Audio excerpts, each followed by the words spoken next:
A lone figure trudges through knee-deep snow, rifle slung across his back. Jack Blackwood hasn't spoken to another soul in 8 months, just how he prefers it. The howling wind masks all sound until something unusual breaks through.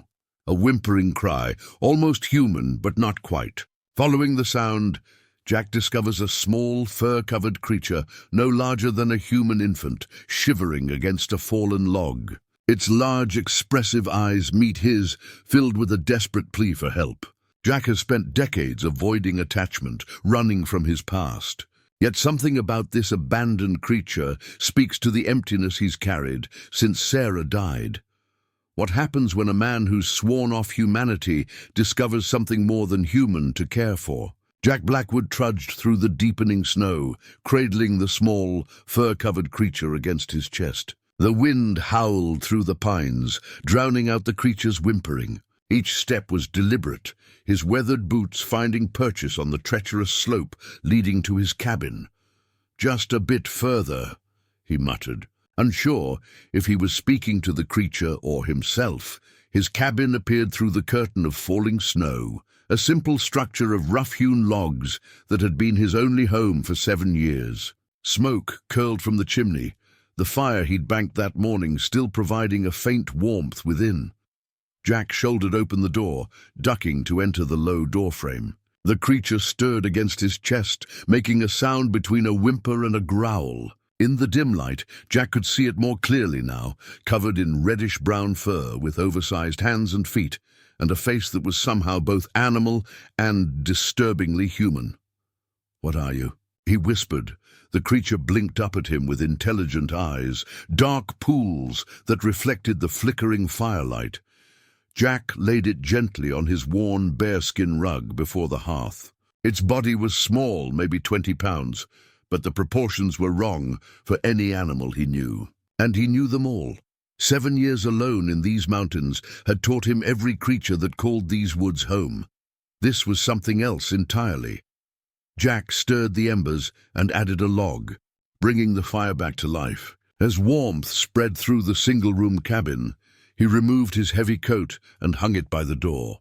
A photograph fell from the inside pocket, a worn, torn image of a woman with auburn hair and a smile that still pierced his heart. Sarah. He carefully tucked it back, a ritual he performed daily.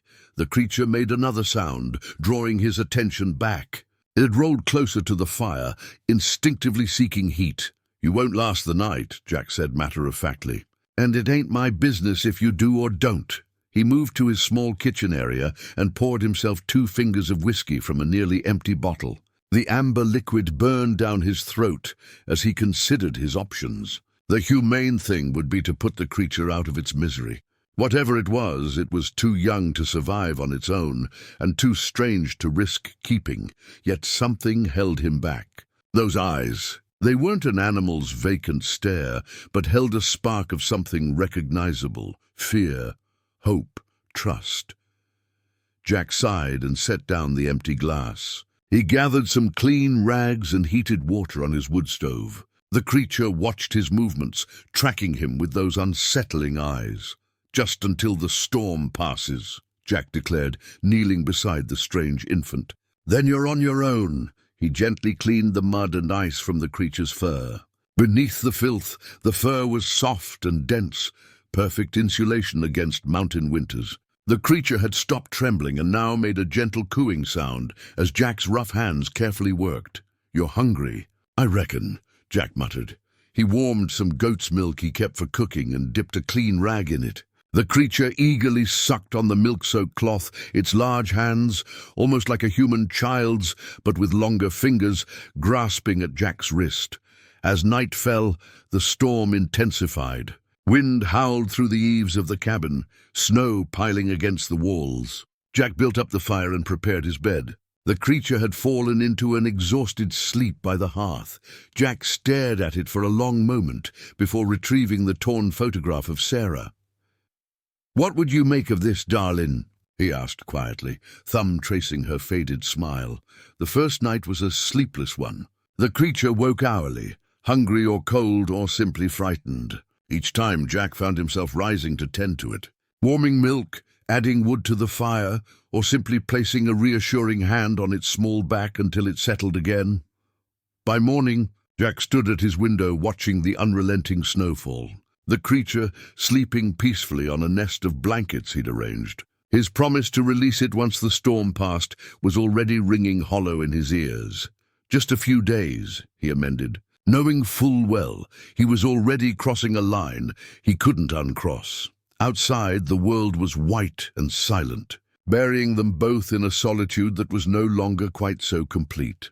Dawn broke with the storm, still howling outside. Jack sat at his rough-hewn table, whittling a piece of pine with practiced hands. The small creature watched from its nest of blankets, eyes tracking every movement of his knife against wood. 3 days had passed. The creature, Jack had started thinking of it as Sam after his father, was growing stronger.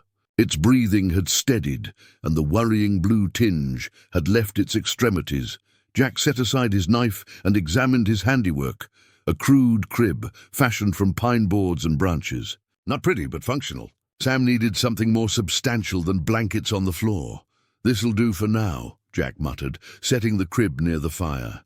He lined it with his softest deerskin and gently transferred Sam into it. The creature made a sound almost like contentment, curling into the warmth. Jack's supplies were dwindling. The storm had lasted longer than usual, and he hadn't planned on feeding 2 mouths. The milk was nearly gone, and Sam had started rejecting the cloth-feeding method, turning his head away and making frustrated noises. "Gotta figure something else out for you," Jack said. Rummaging through his pantry, he found dried venison and soaked it in warm water until it softened, then mashed it into a paste. Sam sniffed it suspiciously before tentatively tasting. His reaction was immediate, eager consumption followed by an expectant stare for more. "Well, that answers that question. You're an omnivore, like us." The word us hung in the air. Jack hadn't considered himself part of any us in a very long time. As days turned to weeks, Sam grew at an alarming rate. The crib became too small, and Jack fashioned a larger one. The creature's fur thickened, and his features became more defined, a broader brow, a flatter nose, longer arms. Yet those eyes remained the same, intelligent, watchful, trusting. Jack began keeping a journal, noting Sam's development. It helped fill the long evenings as the winter deepened outside their shelter. "Day 18, Jack wrote by lantern light. "Subject shows remarkable adaptability. Eats everything offered. Growth rate approximately 3 times that of human infant. Vocalization increasing. Attempts to mimic my speech patterns." He glanced at Sam, who was examining his own reflection in a metal pot with fascination. The scientific detachment Jack tried to maintain in his notes was increasingly at odds with the reality of their days together. The first time Sam reached for him, those long, strange fingers wrapping around Jack's weathered hand, something shifted inside the mountain man. A door long closed creaked open just a fraction. By the time a month had passed, Sam was sitting upright, crawling, and making distinct sounds that seemed to have meaning. Jack found himself responding as if they were having actual conversations. "No, Sam, not for eating," he'd say, taking his boots away from the curious creature. Or "good, that's right." When Sam would correctly stack the wooden blocks Jack had carved for him, the thaw came suddenly. One morning, Jack awoke to the sound of dripping from the eaves. The silence was deafening after weeks of howling wind. Jack stepped outside, breathing deeply of the fresh air. The snow was still deep, but the sky was clear and the sun warm on his face. Sam watched from the doorway, curious but hesitant. "It's all right," Jack said, extending his hand. "You can come out now." Sam took a tentative step, then another, his oversized feet leaving strange prints in the snow. His head swiveled as he took in the vast world beyond the cabin walls. A look of wonder crossed his not-quite-human face. Jack found himself smiling, the first real smile in years. That night, as Sam slept in his crib, Jack took out the torn photograph of Sarah. In the flickering firelight, her smile seemed warmer somehow, less accusatory. "I know what you'd say," he whispered. "That I'm a fool for getting attached." He traced her face with his finger. "But you'd have done the same thing."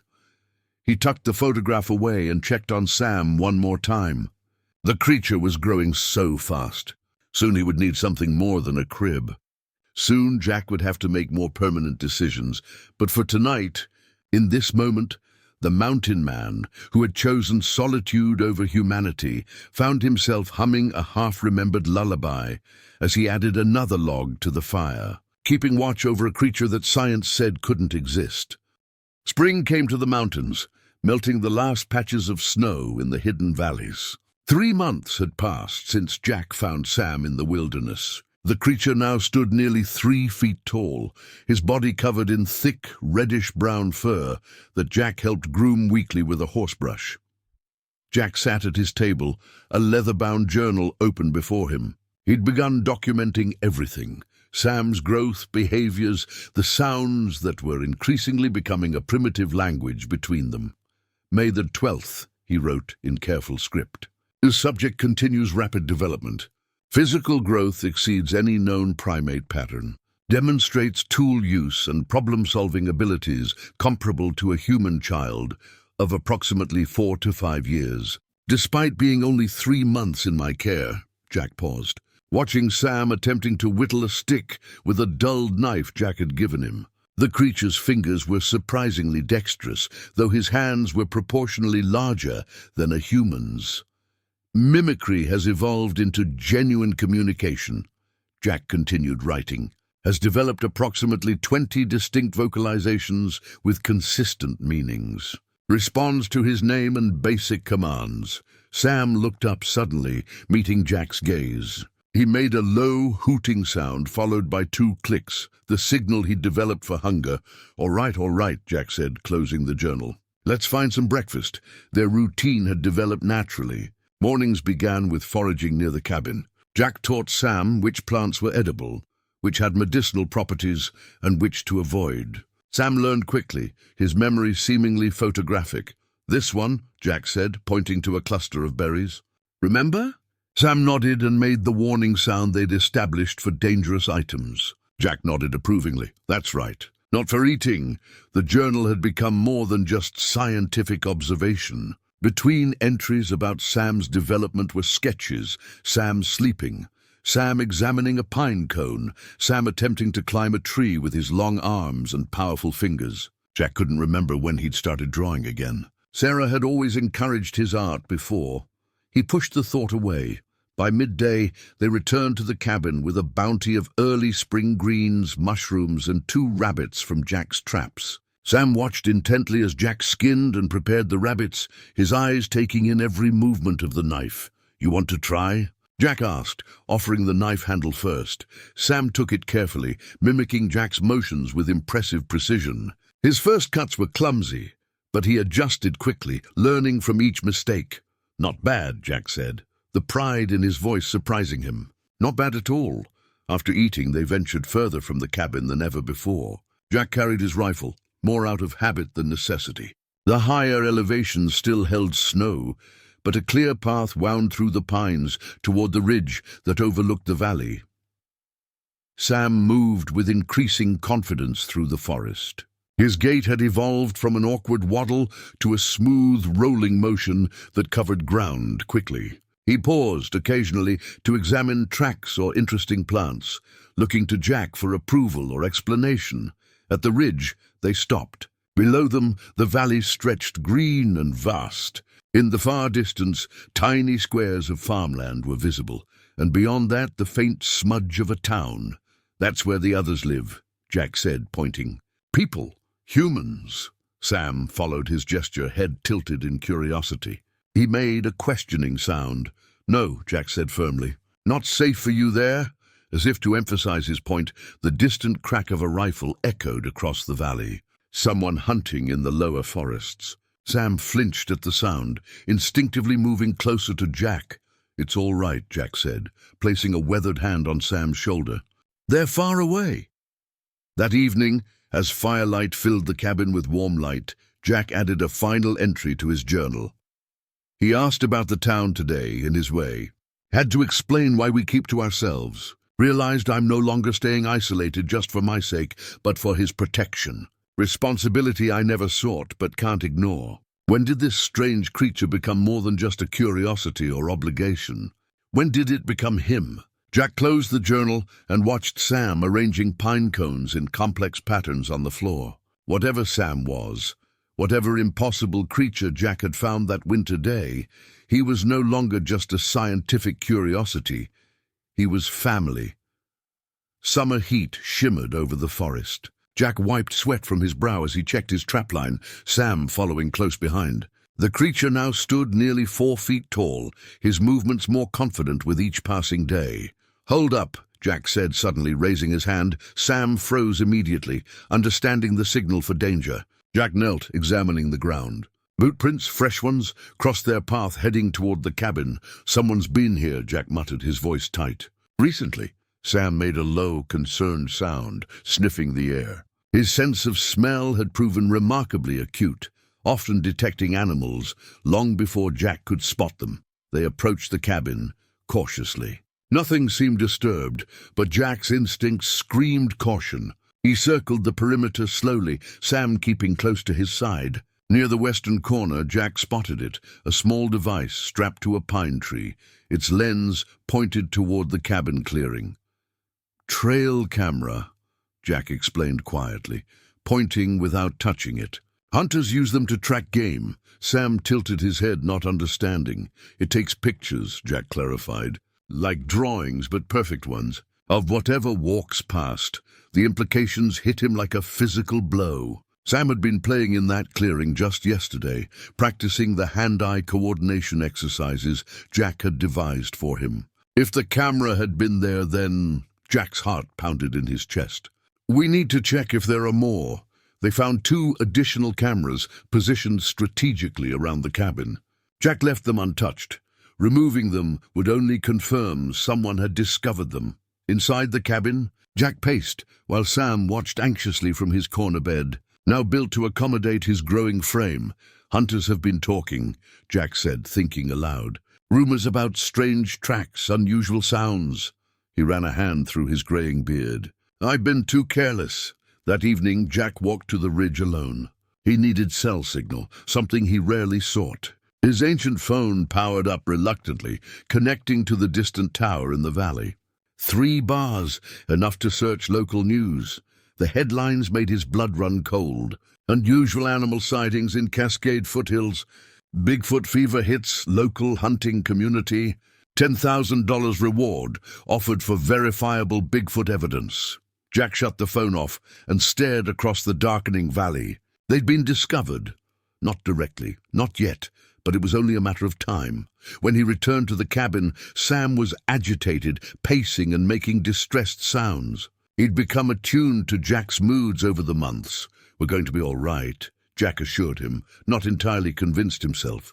The next morning, Jack rose before dawn. He packed essential supplies, enough for several days in the wilderness. Sam watched curiously, recognizing the preparations for a longer journey than their usual excursions. "We're scouting," Jack explained. "Need to find somewhere safer." They traveled east, deeper into the mountain range, where the terrain grew more rugged and the forest more dense. Jack moved with purpose, leading Sam through hidden game trails and across rocky outcrops that would leave no tracks. By midday, they reached a secluded valley Jack had discovered years earlier during his first months in the wilderness. A natural spring fed a small creek, and the surrounding cliffs offered protection from the elements and unwanted eyes. "This might work," Jack said. Surveying the area, the crack of a branch snapping echoed through the trees. Jack spun, rifle ready, pushing Sam behind him. 50 yards away, a man in hunting gear stood frozen, staring directly at them.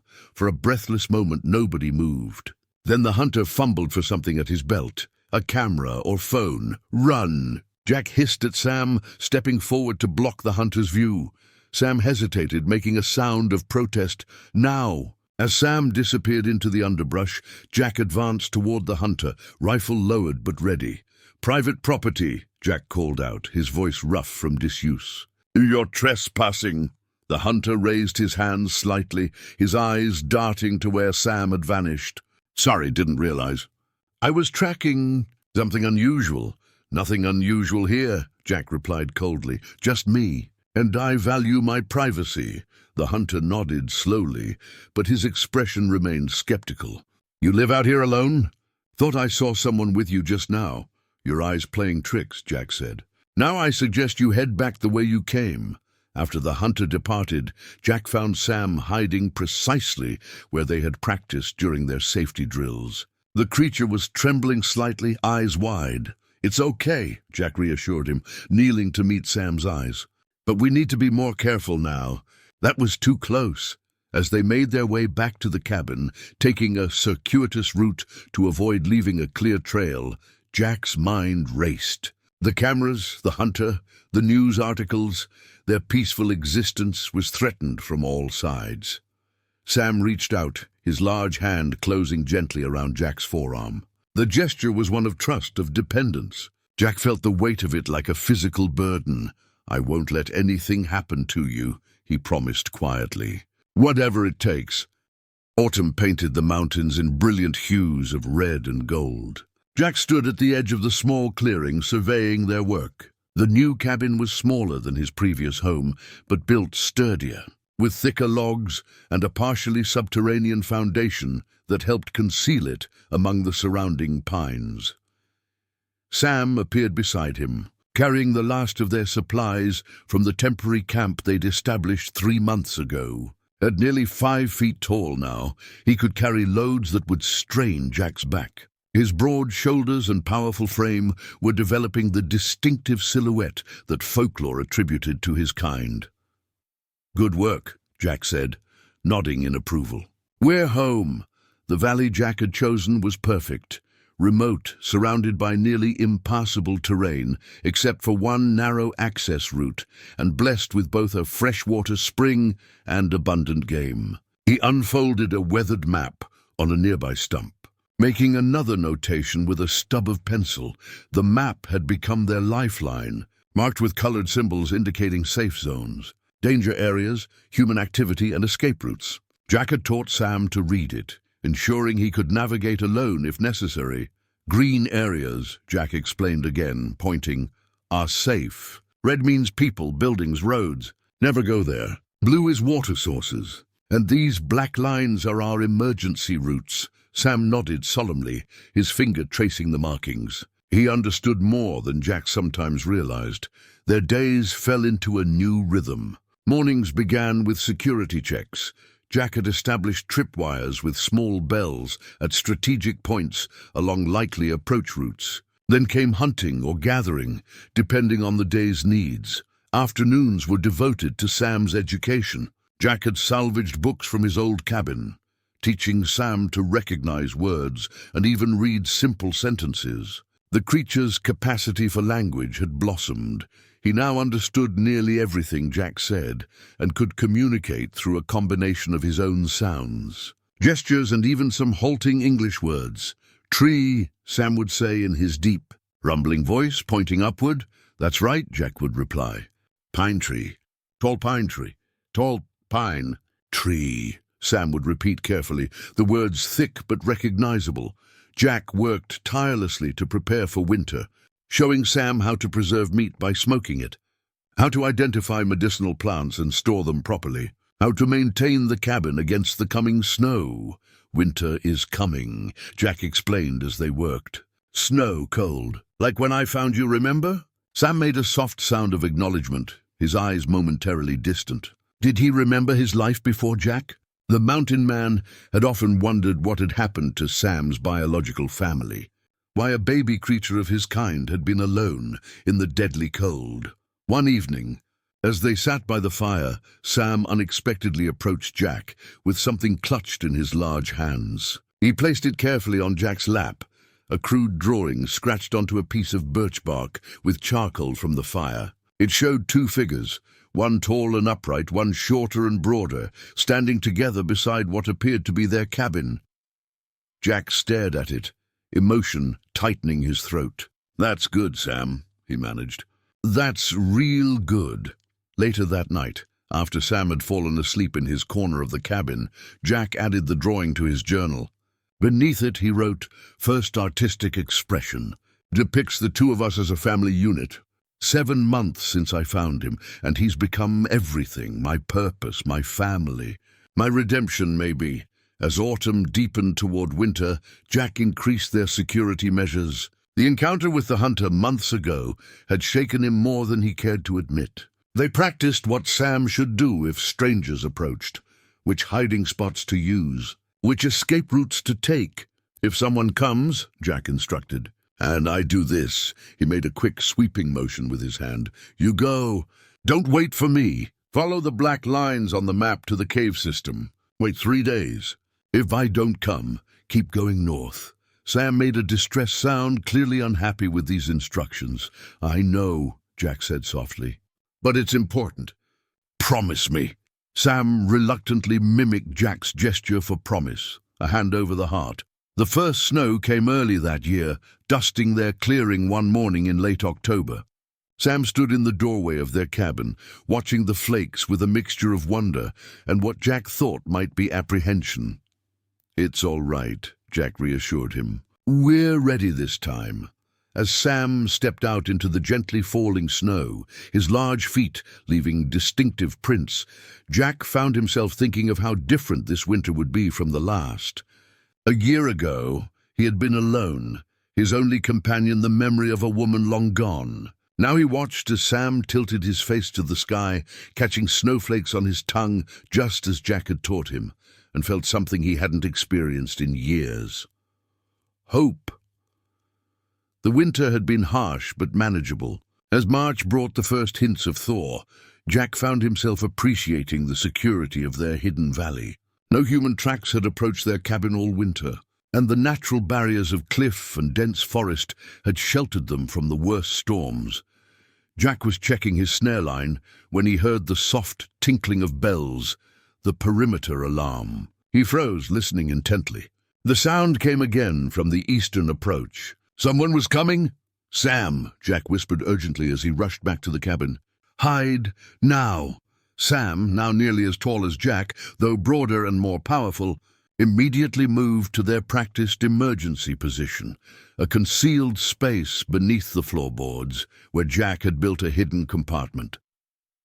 Jack grabbed his rifle and positioned himself by the window, watching the tree line. Minutes passed in tense silence before a figure emerged from the forest, a woman struggling through the deep snow with a large backpack. She moved with purpose but was clearly exhausted, her breath forming clouds in the cold air. Not a hunter, not law enforcement. Jack frowned, confused by this unexpected development.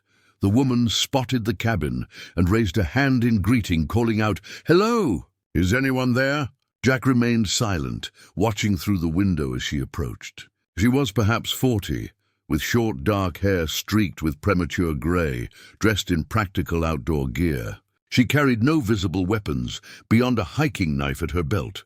When she reached the clearing, she stopped a respectful distance from the cabin. "I know someone's in there," she called. "I'm Dr. Eleanor Wright.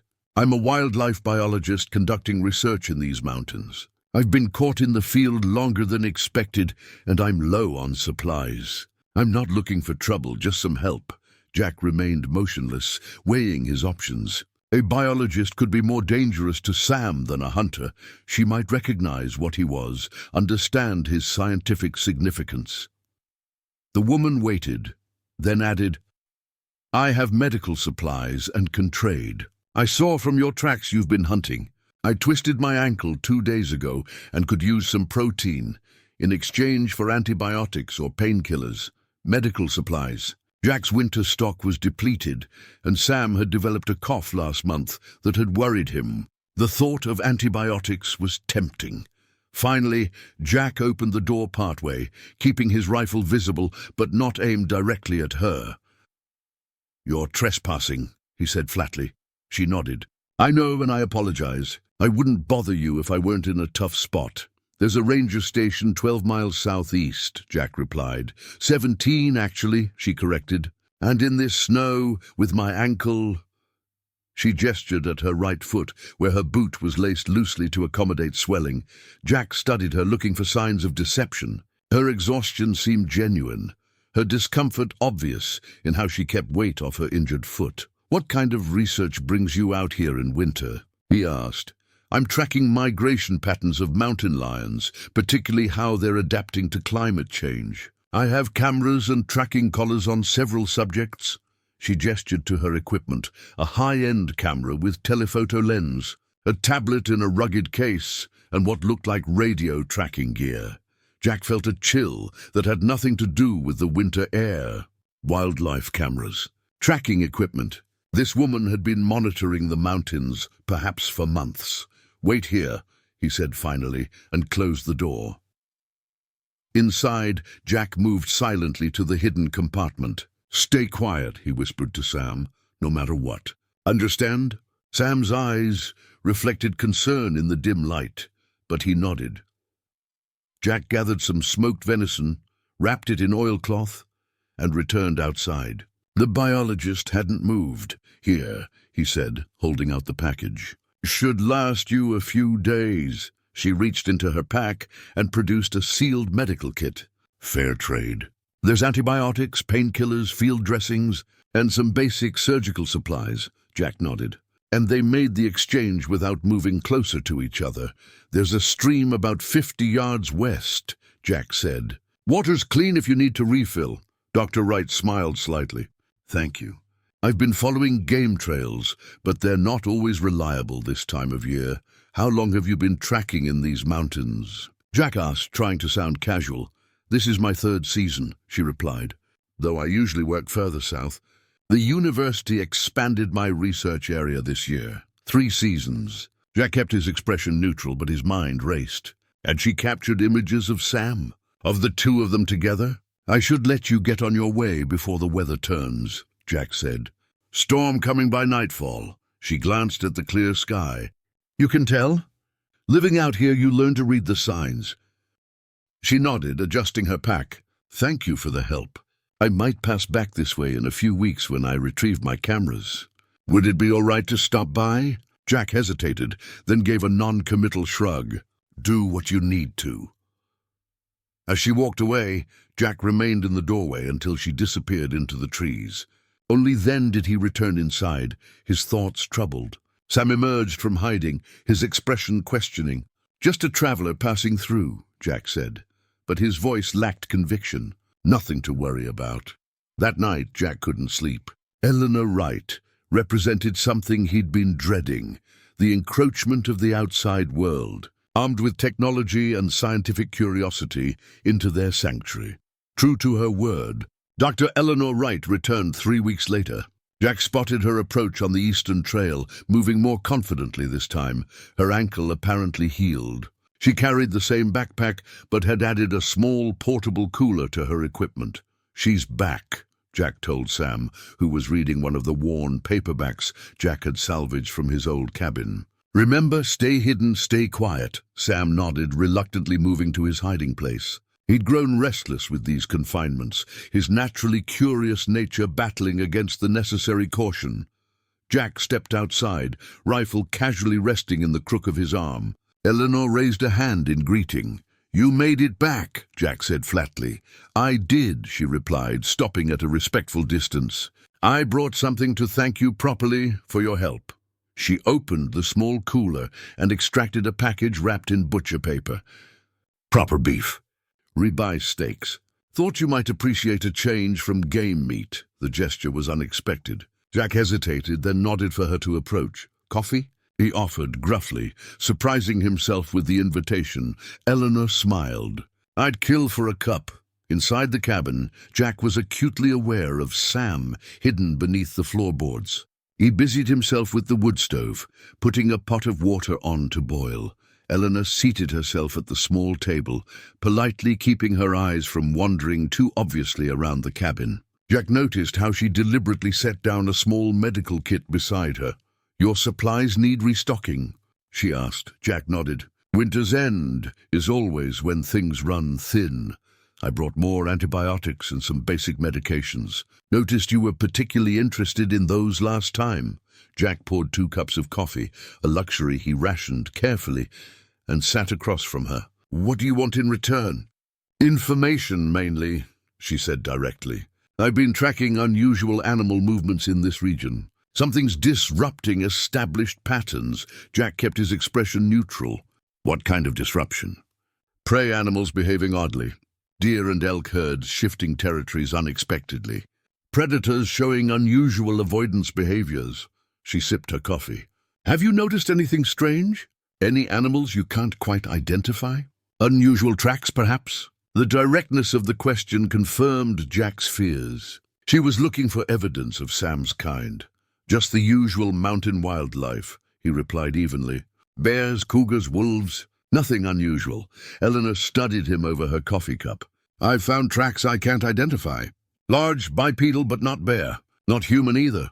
Plenty of legends in these mountains, Jack said dismissively. Bigfoot, Wendigo, all sorts of stories. I'm not talking about legends, Eleanor replied. I'm talking about unclassified North American primates. There's growing evidence they exist. Jack's hand tightened imperceptibly around his mug. Sounds like you're chasing myths. I've been following reports across the Pacific Northwest for 15 years, she continued. Most are hoaxes or misidentifications, but a few make you wonder, especially when you find hair samples with DNA that doesn't match known species. Jack felt a chill. And you think something like that is here? I do. She set her coffee down. And I think you might have seen it. The floorboard beneath Jack's foot shifted slightly. Sam was moving in his hiding place, perhaps reacting to the tension in Jack's voice. Jack coughed loudly to cover the sound. If there was something like that out here, Jack said carefully, what would you do if you found it? Eleanor seemed to consider her words carefully. Document it, study it. Protect it, protect it? Jack raised an eyebrow skeptically. By telling the world it exists? Bringing in research teams? Government agencies? By understanding it first, she clarified. By gathering enough evidence to ensure its protection before going public. Jack stood abruptly and refilled his coffee cup, needing a moment to compose himself. Sounds naive. The moment word gets out, these mountains would be crawling with hunters, media, thrill-seekers. Maybe, Eleanor conceded. But what's the alternative? Leaving an undiscovered species to potentially die out. Never understanding one of the greatest biological discoveries of our time. Jack turned back to her.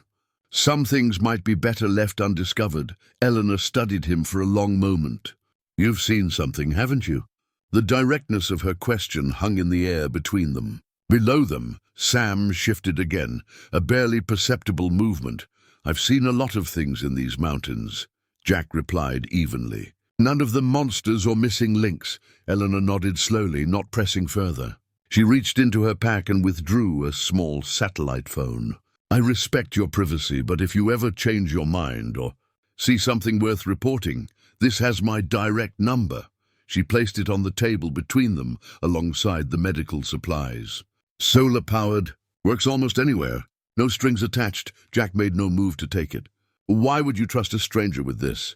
Because you're out here, while the rest of humanity is crowded down there, she said, gesturing toward the distant valley. That makes you either a misanthrope or someone who understands something about preservation that most people don't. She smiled slightly. Either way, you're more likely to call if you discover something than to fake evidence for attention. After she left, Sam emerged from hiding, his expression questioning. Jack showed him the satellite phone, the medical supplies, the stakes now stored in their small cold storage pit beneath the cabin. Can she help? Sam asked in his rumbling, halting English. Jack looked at him in surprise. It was the most complex question Sam had verbalized yet. I don't know, Jack admitted honestly. I don't know if anyone can. Spring blossomed in the high country, carpeting the valley with wildflowers. Jack and Sam worked together, expanding their garden plot. Sam's powerful hands easily turning the soil, while Jack planted seeds they'd carefully preserved from the previous year. The satellite phone Eleanor had left remained untouched in a drawer inside the cabin. 3 weeks had passed since her visit, and Jack found himself thinking about her questions with increasing frequency. Sam was growing rapidly, now standing nearly 6 feet tall. His intellect developed alongside his body. He could read simple books, communicate in basic English, and demonstrated problem-solving skills that sometimes startled Jack. Big offense, Sam suggested as they surveyed their garden. Deer come. Jack nodded in agreement. Good thinking. We'll gather materials tomorrow. A sudden, distant crack echoed through the valley, a branch breaking under weight. Both froze, listening intently. Another crack, closer this time. Hide, Jack whispered urgently. Not the cabin. The North Ridge caves. Sam hesitated, his eyes questioning.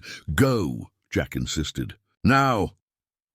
As Sam disappeared into the tree line, with remarkable stealth for his size, Jack retrieved his rifle from the cabin and positioned himself behind a large pine, watching the eastern approach. Minutes later, Eleanor appeared, but something was wrong. She stumbled, one hand pressed to her side, her jacket darkened with what Jack recognized immediately as blood. Help, she called weakly, spotting him. Please! Jack rushed forward as she collapsed. A deep gash ran across her side, the wound still seeping blood. What happened? Jack demanded, helping her toward the cabin. Mountain lion, she gasped. Tagged male I've been tracking for months. Never showed aggression before. Something spooked him. Inside, Jack laid her on his bed and cut away the fabric around the wound. The gashes were deep, 4 parallel lacerations where the cat's claws had torn through her jacket and into flesh. Need to clean this, he muttered, gathering water and supplies. Then stitches, Eleanor nodded weakly. My pack has medical supplies. Jack worked methodically, cleaning the wound with antiseptic from her own kit, then preparing to stitch the deepest gash. Eleanor's face was pale, her breathing shallow. Going into shock, Jack realized. Need to keep you warm, get fluids in you. He covered her with blankets and heated broth from their evening meal.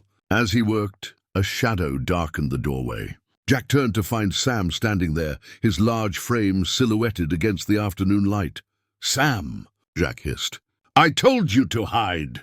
But Sam's attention was fixed on Eleanor's prone form. He made a sound of distress and moved forward despite Jack's warning gesture.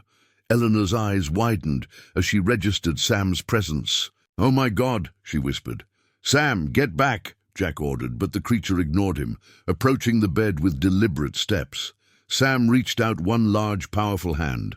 Jack moved to intercept him, but stopped when he realized Sam was reaching for the medical kit, not Eleanor. With surprising dexterity, Sam selected antiseptic wipes and fresh bandages, then looked at Jack expectantly.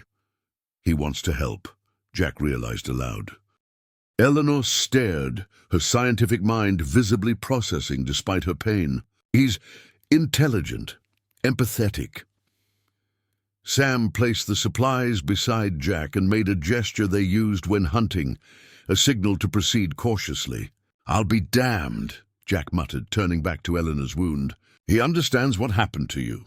Together, Jack and Sam treated Eleanor's injuries. Sam held supplies, followed instructions, and even helped elevate her legs to combat the shock. As color gradually returned to her face, Eleanor's gaze never left the creature who moved with such gentle purpose around the small cabin. You've been caring for him, she said finally. Teaching him? Jack nodded, applying the last bandage. Found him as an infant, dying in the snow. Couldn't leave him. How long ago? 16 months now. Eleanor struggled to sit up slightly, wincing at the movement. His growth rate is remarkable. And his cognitive development, she shook her head in wonder. This changes everything we understand about primate evolution. This changes nothing, Jack said firmly, because no one else knows about him. And it stays that way. Eleanor looked between them. Jack, do you understand what you've discovered? What he represents? I didn't discover anything, Jack replied. I found someone who needed help. That's all. Sam approached with a cup of water for Eleanor, offering it with a careful gesture that acknowledged her injury. She accepted it, her hands trembling slightly. Thank you, she said directly to Sam. Welcome, Sam replied, his deep voice carefully forming the word. Eleanor nearly dropped the cup. He speaks? He's learning, Jack said. Understands more than he can say. Eleanor leaned back, overwhelmed by pain and discovery. The scientific community has theorized about this for decades. An undocumented North American great ape. But he's almost human. He's Sam, Jack corrected. That's all that matters. That night, as Eleanor slept fitfully on Jack's bed, Jack and Sam sat by the fire. Sam's expressive eyes held a question Jack couldn't answer.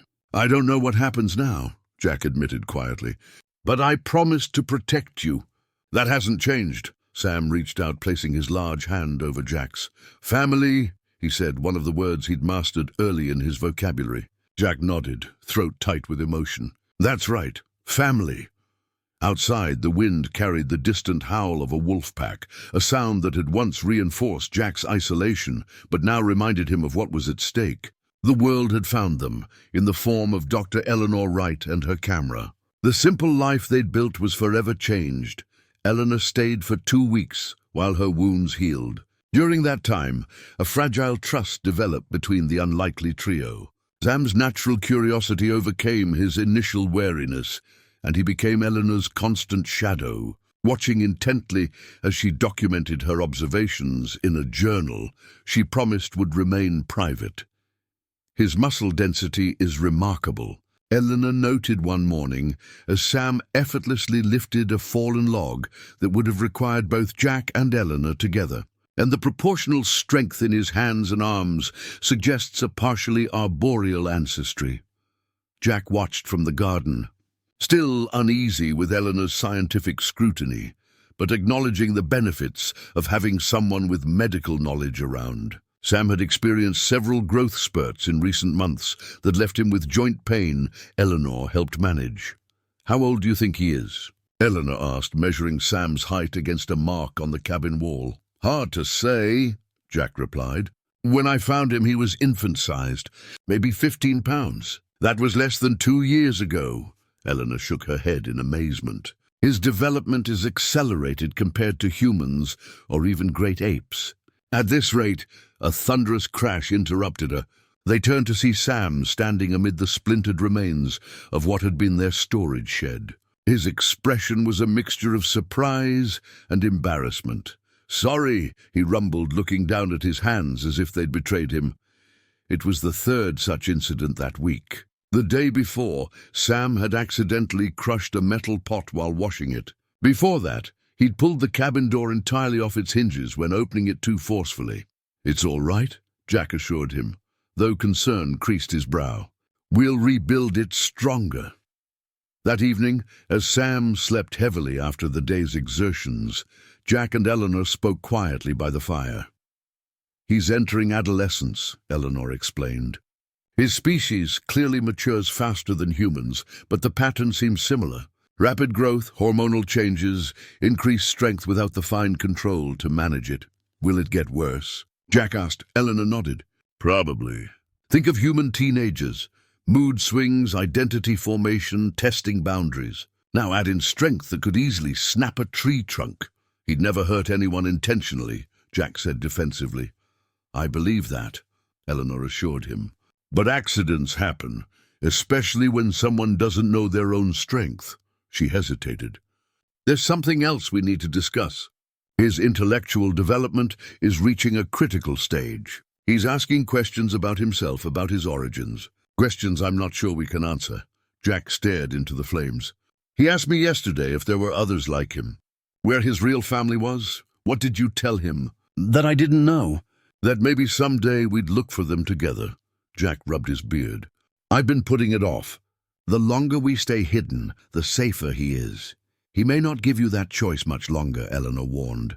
"He's developing his own will, his own desires. It's natural he'd want to understand where he came from." As if summoned by their conversation, a tremendous crash shook the cabin. They leapt to their feet as part of the rear wall splintered inward. Sam stood in the newly created opening, his chest heaving, eyes wild with an emotion Jack had never seen in him before. "Sam!" Jack approached cautiously. "What happened?" Sam backed away, staring at the destruction he'd caused with horror. "Bad dream," he managed, his vocabulary still limited when emotional. "Felt trapped." Eleanor kept her distance, recognizing the danger signs of an animal in distress. "Jack," she said quietly, "give him space." But Jack continued forward, hands outstretched. "It's okay, Sam, just a nightmare. We can fix the wall." Sam made a sound between a whimper and a growl, his powerful hands flexing. "Not same," he struggled to articulate. "Not like you." Not human. The words hit Jack like a physical blow. This moment had been inevitable.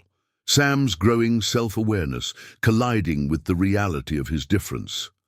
No, you're not human, Jack acknowledged gently. You're something else, something special. What? Sam demanded, his limited vocabulary failing him in his distress. What am I? Jack looked to Eleanor, who stepped forward cautiously. You're what some people call Sasquatch or Bigfoot, she explained in her calm, scientific voice. A highly intelligent, undocumented species native to these mountains.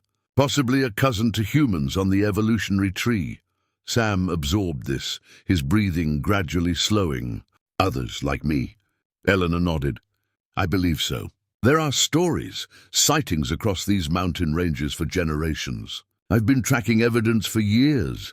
Hope and confusion warred in Sam's expressive eyes. He looked at Jack. Find them? Jack felt a painful tightening in his chest. The question he'd been dreading had finally come. It might be dangerous, he said honestly, for you and for them. There are people who would want to capture you, study you, maybe even hurt you. Need to know, Sam insisted, straightening to his full height, now well over 6 feet. In that moment, despite his youth, he appeared formidable, a powerful wild creature with a human's determination. Jack nodded slowly. We'll try, he promised. But we do it carefully, together. Sam approached the broken wall, running his hand over the splintered wood. Fix first, he said, the practical nature Jack had instilled in him reasserting itself. That night, as they patched the cabin wall with spare lumber, Jack caught Eleanor watching Sam with a complex expression. What? He asked quietly. He's not just intellectually advanced, she observed. He's emotionally complex. That combination of self-awareness and physical power. She shook her head. Jack, he's going to need more than this cabin, and these mountains can give him. Sooner rather than later, Jack hammered a nail with more force than necessary. I know, he admitted. I just don't know if the world is ready for him. Summer heat shimmered over the forest. Jack crouched by a disturbed patch of earth, examining the prints pressed into the soft soil. Eleanor knelt beside him, her brow furrowed. Human, she confirmed quietly. Male, based on the boot size. Heavy carrying equipment.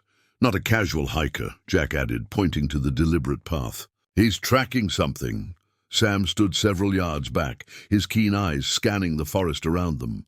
At nearly 7 feet tall now, his massive frame was difficult to conceal, necessitating their increased caution during daytime movements.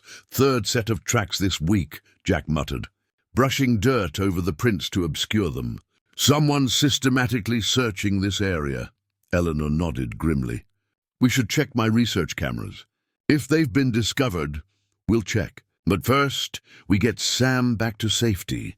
They moved quietly through the underbrush, following game trails that would leave minimal evidence of their passing. Sam had become remarkably stealthy despite his size, placing each massive foot with deliberate care.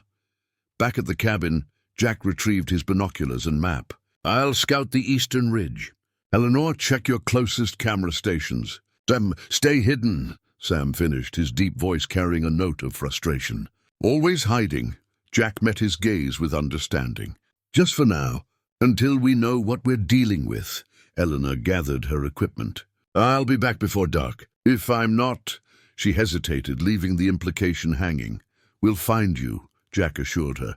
After they departed, Sam paced the small cabin, restless energy emanating from his powerful frame. His adolescent growth had brought increasing independence and a chafing against the constant restrictions of his hidden life.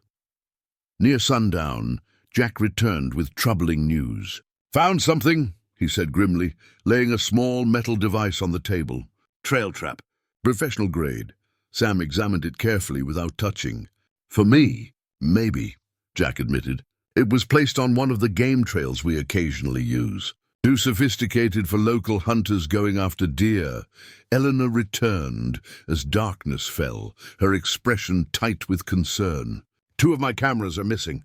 Not damaged or triggered, completely removed by someone who knew what they were looking for.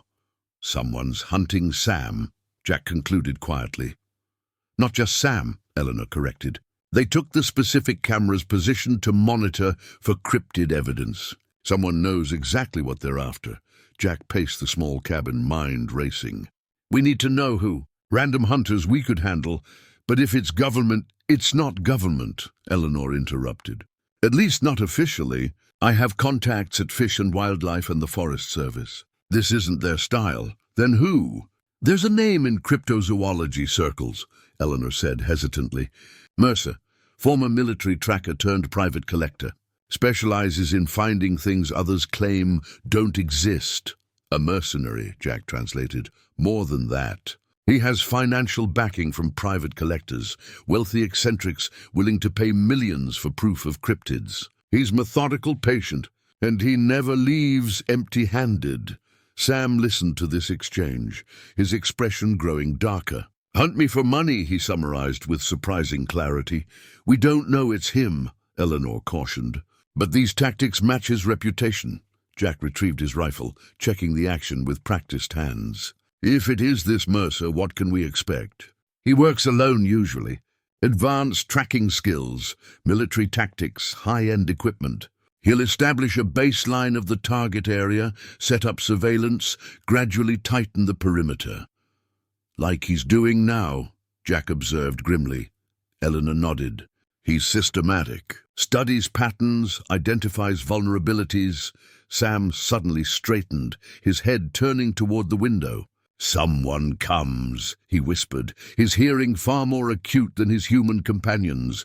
Jack immediately doused the lantern, plunging the cabin into darkness. They waited in tense silence, ears straining. A minute passed, then another. Finally, Sam relaxed slightly.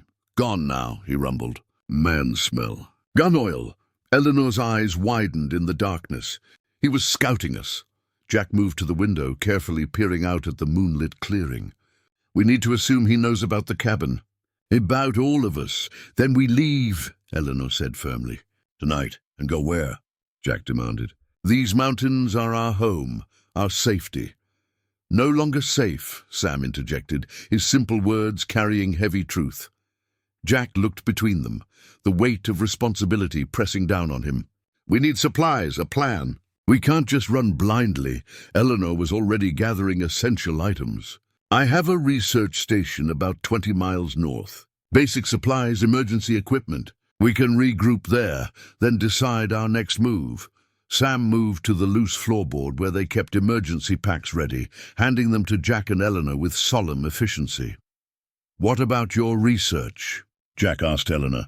Your career? Eleanor's expression hardened. My research was about documenting unknown species to ensure their protection. Not to help someone hunt them for profit or fame. She checked her pack straps. Science means nothing if it doesn't protect what it studies. As they prepared to leave under cover of darkness, Jack paused at the cabin door, looking back at the simple home they'd built together. So many memories in these rough-hewn walls, Sam's first words, his growing skills, the gradual formation of their unlikely family. Jack, Sam said quietly, placing a massive hand on his shoulder. Home not place. Home is... He struggled for the word. Family, Jack finished for him. You're right. They slipped into the night. 3 figures moving silently through the forest, while somewhere in the darkness, methodical and patient, a hunter tightened his net around prey he'd spent a lifetime pursuing. Eleanor's research station proved to be little more than a weathered shed nestled beneath a rocky overhang.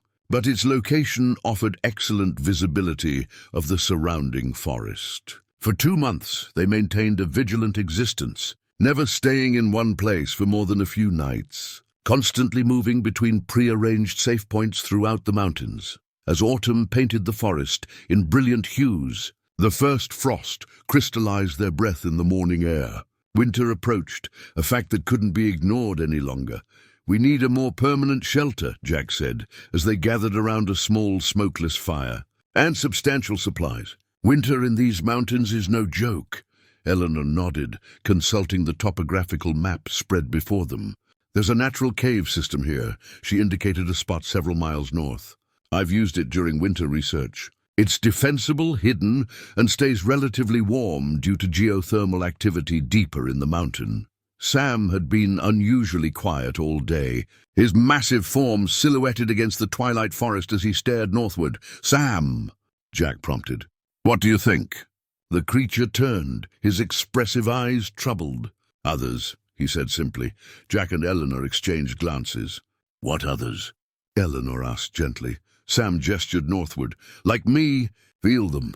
This wasn't the first time Sam had mentioned sensing others of his kind.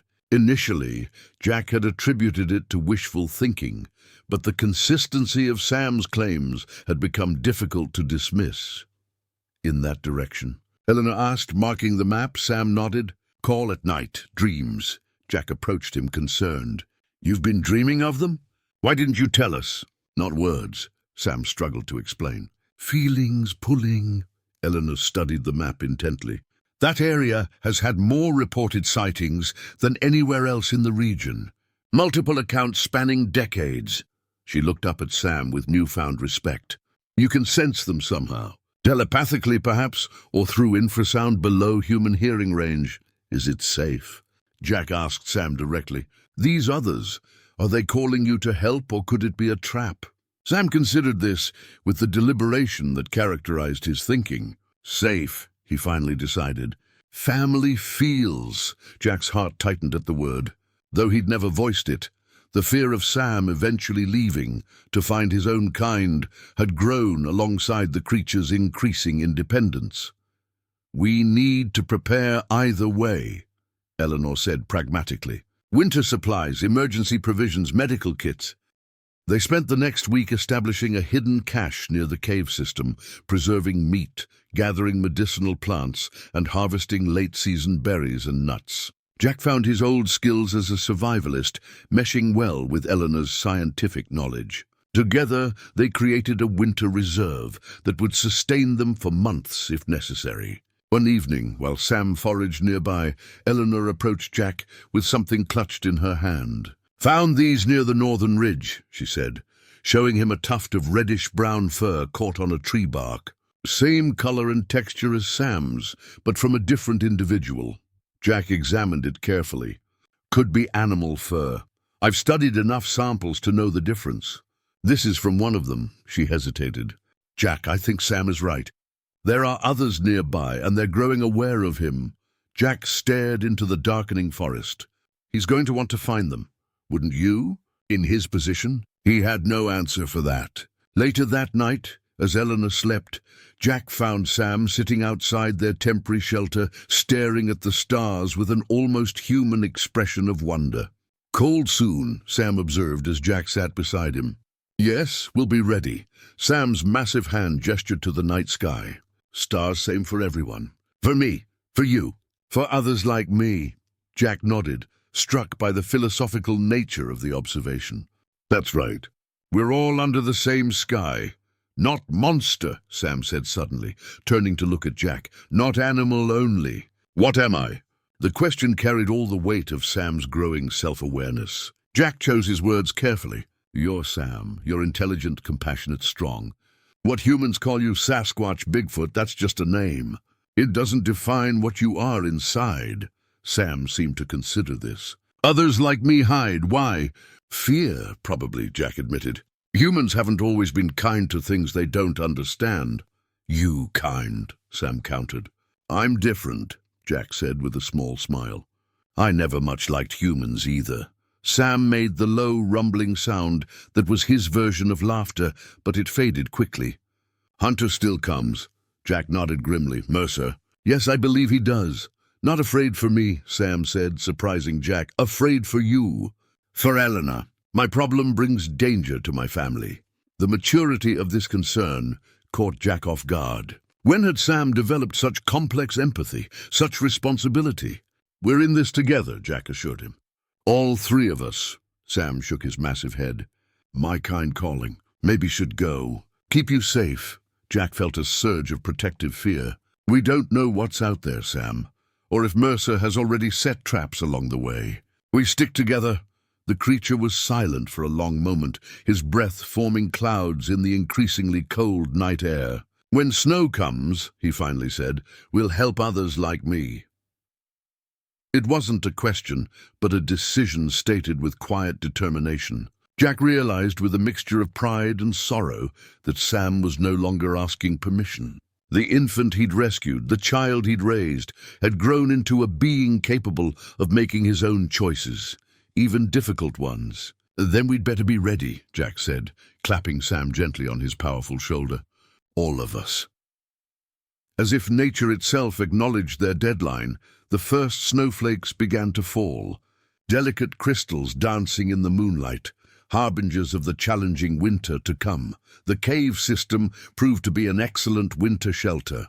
A narrow entrance opened into a series of interconnected chambers, naturally warmed by hot springs deeper in the mountain. Jack had constructed a rudimentary door of branches and canvas to hold in heat while allowing ventilation.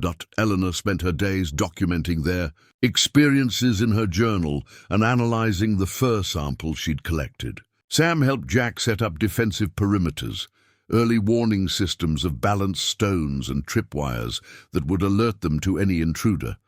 3 weeks into their new arrangement, Eleanor approached Jack while Sam was exploring the deeper cave passages. "I need to make contact with the outside," she said without preamble. Jack looked up from the arrow he was fletching. "Why?" "My research grant requires quarterly check-ins. If I miss another one, they'll send a search party." "Use the satellite phone," Jack suggested. "Make a brief call." Eleanor shook her head. "The university requires data uploads, documentation. I need internet access, even briefly." Jack studied her, something in her tone triggering his caution. "There's more to this." Eleanor sighed, sitting across from him. "Yes, I have colleagues, trusted ones, who could help protect Sam. Experts in endangered species preservation, legal protection for newly discovered species, people with connections to conservation organizations. You want to reveal Sam's existence. Not to the public," she clarified quickly. "To a small, trusted circle who could help establish legal protections before someone like Mercer can exploit him." Jack set his work aside. "We've been through this." "The moment anyone else knows." "Jack, be reasonable," Eleanor interrupted. "We can't hide him forever. He's growing, developing, seeking his own kind. And Mercer is still out there, methodically searching. We need allies." "We don't know who to trust." Eleanor leaned forward.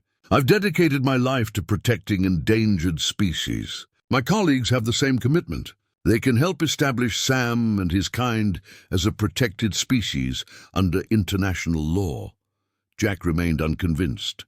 "And if one of them leaks the information? If Mercer has informants in your scientific community?" "That's a risk we have to take," Eleanor insisted. "For Sam's future, for all his kind." Their discussion was interrupted by Sam's return. He carried something in his massive hands, a small dart with fluorescent markings on the shaft. "Found outside," he rumbled, placing it carefully on the table. "Many." Jack examined it, his blood running cold. "Tranquilizer dart. Military grade." Eleanor paled. "Mercer?" "Has to be." Jack grabbed his rifle. "Sam, pack emergency supplies." Eleanor, douse the fire. "We move immediately." They worked quickly, gathering only essentials. Jack's mind raced, calculating escape routes, defensive positions. If Mercer had found them, they had minutes at most. As Sam secured their packs, a distant electronic beeping echoed through the cave, one of their perimeter alarms. "Too late," Jack whispered. "He's here." Eleanor grabbed her research journal, clutching it to her chest. "There's a back exit, a narrow passage that leads to a ledge system. Sam might have trouble with the tight spaces, but..." The sound of footsteps crunching on snow silenced her. "Multiple footsteps, not just one person," Jack observed grimly, positioning himself near the entrance, rifle ready. The canvas door flew open. Blinding light flooded the cave as high-powered flashlights swept the interior. Jack squinted against the glare, making out the silhouettes of 3 men in tactical gear. "Remain where you are," commanded a calm, authoritative voice. "Weapons down." Jack kept his rifle steady. "This is private property. You're trespassing." A figure stepped forward, tall, lean, with silver hair cropped military short and eyes that assessed everything with cold efficiency. "Jack Blackwood," the man said, as if confirming information he already possessed. Former Force Recon Marine. Self-imposed exile after your wife's death. And now, his gaze shifted to where Sam stood protectively near Eleanor. Caretaker to something quite extraordinary. Mercer. Eleanor identified him, her voice tight. The man inclined his head slightly. Dr. Wright, your research has been most helpful in narrowing my search parameters. Jack felt as if the ground had dropped from beneath him. He turned to Eleanor, whose face had drained of color. Eleanor? He questioned, not wanting to believe the implication. It's not what you think, she began. But Mercer cut her off. Dr. Wright's published papers on unidentified primate evidence in these mountains provided the starting point. Her research cameras captured some intriguing images.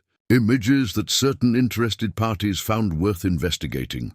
You followed her, Jack realized, the pieces falling into place. Her research led you straight to us. Not intentionally, Eleanor protested, turning to Jack with desperate eyes. I never published anything specific. He must have accessed my data without permission. Your university login credentials weren't particularly secure. Mercer confirmed with a cold smile. Though your field notes were admirably detailed, Sam growled, a deep threatening sound that reverberated through the cave. The men flanking Mercer raised their weapons, not rifles, but specialized dart guns. I wouldn't, Mercer warned calmly. Those tranquilizers are dosed for a creature his size, but they'd still be lethal to humans at this range. Jack kept his rifle trained on Mercer. What do you want? What do I always want, Mr. Blackwood? Documentation of the undocumented. Proof of the unprovable. Your Sam represents the zoological discovery of the century. He's not a discovery, Jack snarled. He's not a specimen. That's where we disagree, Mercer replied evenly. Now we can do this the civilized way. You cooperate. The creature is sedated humanely, documented, and samples taken. My clients get their evidence and no one needs to be hurt. And the uncivilized way? Jack asked, though he already knew. Mercer's cold smile never reached his eyes. I'm authorized to use whatever methods necessary to secure a specimen. Dead or alive, Sam made a sudden movement, placing himself between the intruders and his human family. One of Mercer's men fired instinctively. The dart struck Sam in the shoulder. The cave erupted into chaos. Jack fired his rifle at the cave ceiling, sending rock fragments raining down. Eleanor screamed. Sam roared in pain and confusion, pulling the dart from his flesh. But the damage was done, the powerful sedative already entering his system. Run! Jack shouted, grabbing Sam's arm. Eleanor, the back passage! Through the confusion and the settling dust, they stumbled toward the rear of the cave. Sam's movements already growing uncoordinated as the tranquilizer took effect. The narrow passage twisted through the mountain, barely wide enough for Sam's broad shoulders. Jack led the way, flashlight in one hand, supporting Sam with the other. Eleanor followed, constantly glancing back for signs of pursuit.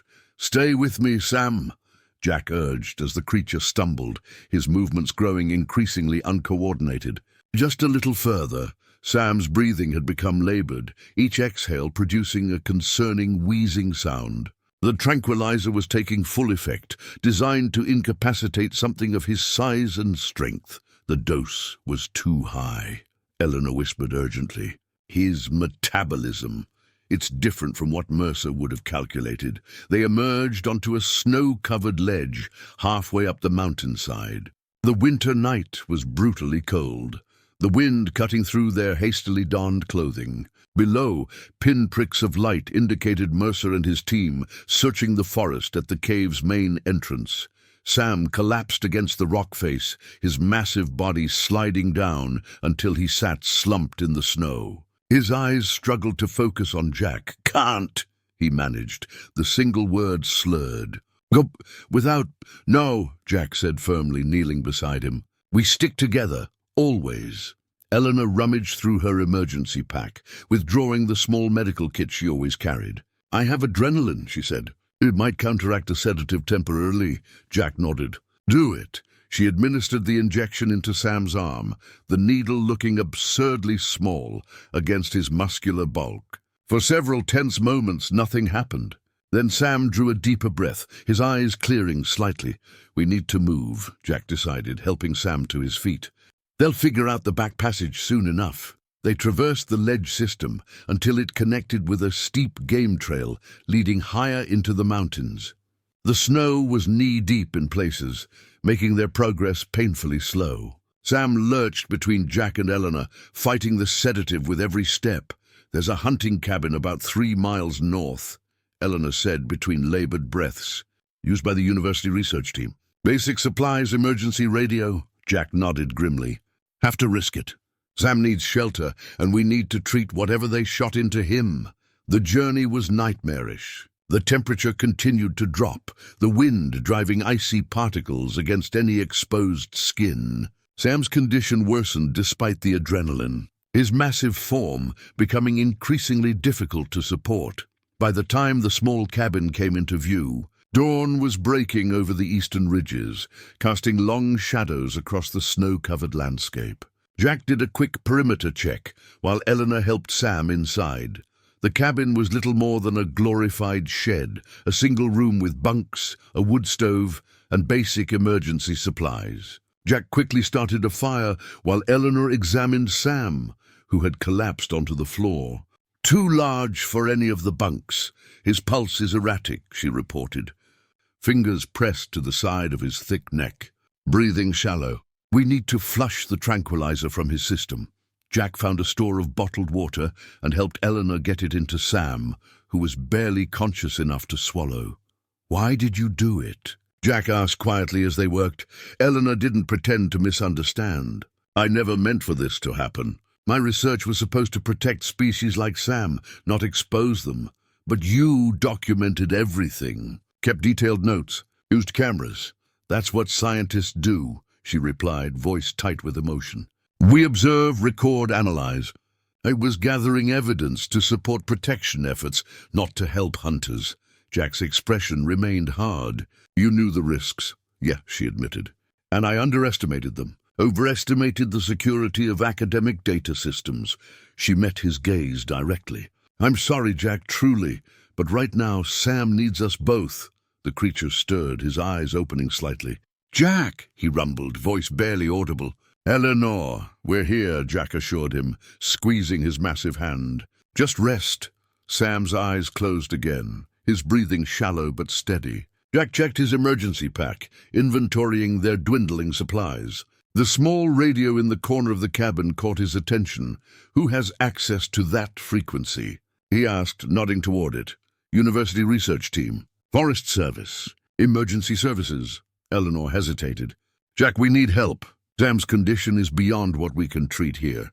And who exactly do you suggest we call?" "The same colleagues whose security was so easily breached by Mercer." Eleanor's shoulders slumped. "I don't know. But we're running out of options."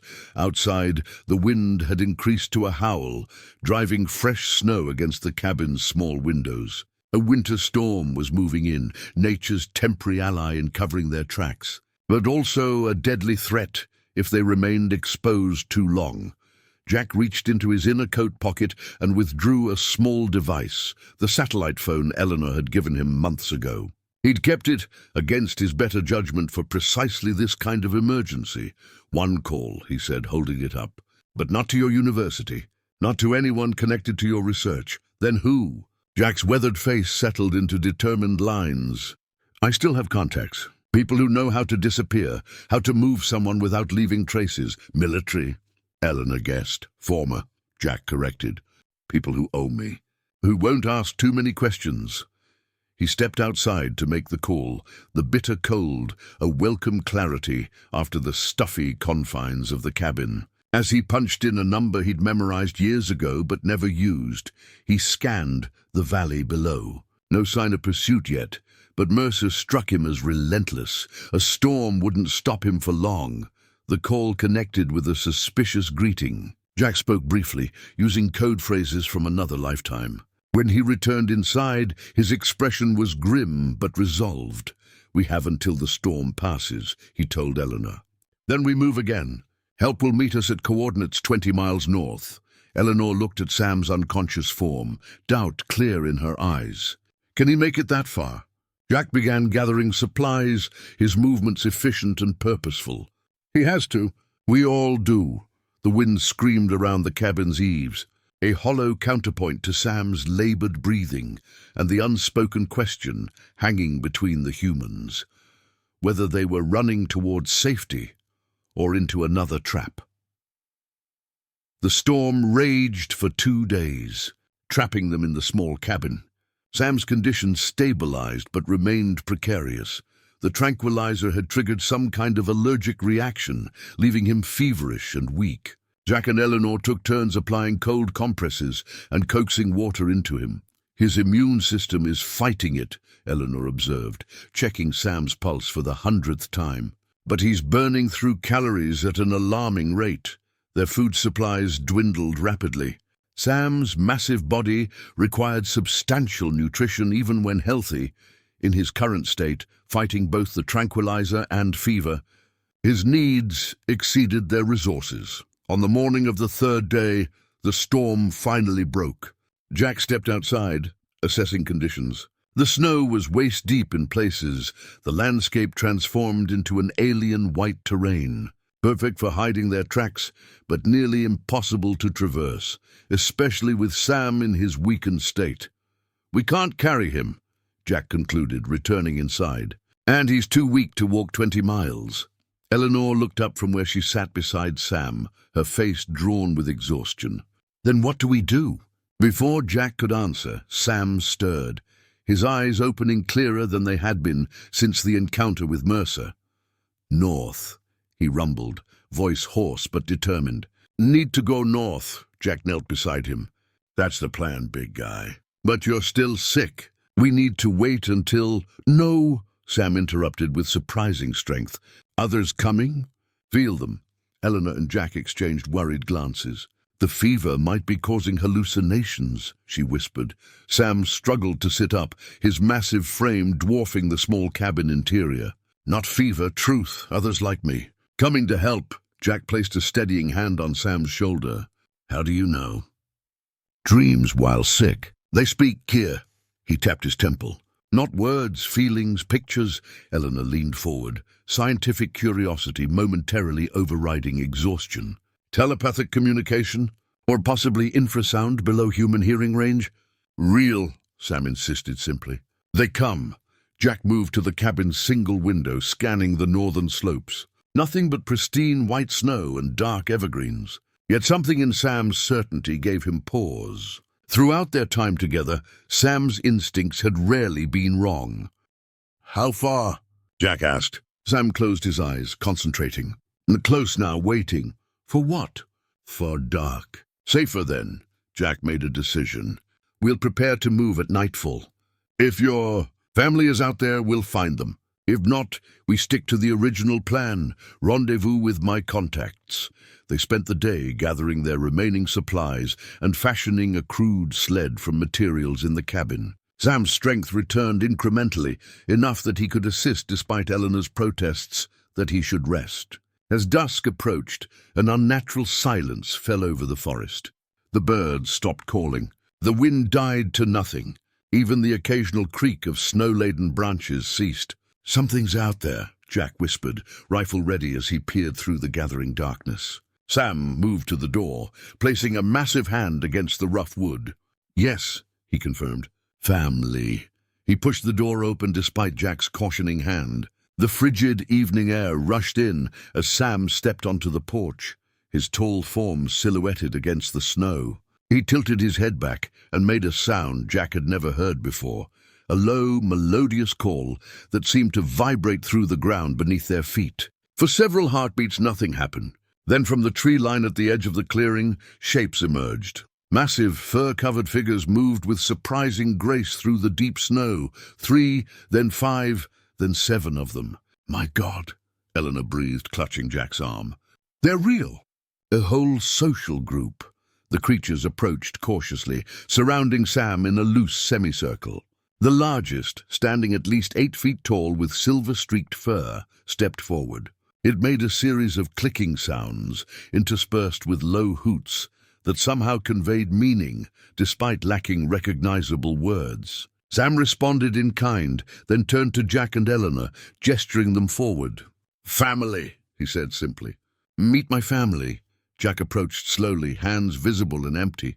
The silver-streaked creature regarded him with intelligent eyes that held unmistakable wariness, but no hostility. "They know about Mercer," Sam explained. The communication between him and the others occurring on some level Jack couldn't perceive. "Been watching, hiding. Now help us." Eleanor stepped forward, scientist's awe evident in her expression. "Incredible. A completely undocumented species with complex social structures and communication systems. And they've managed to remain hidden all this time."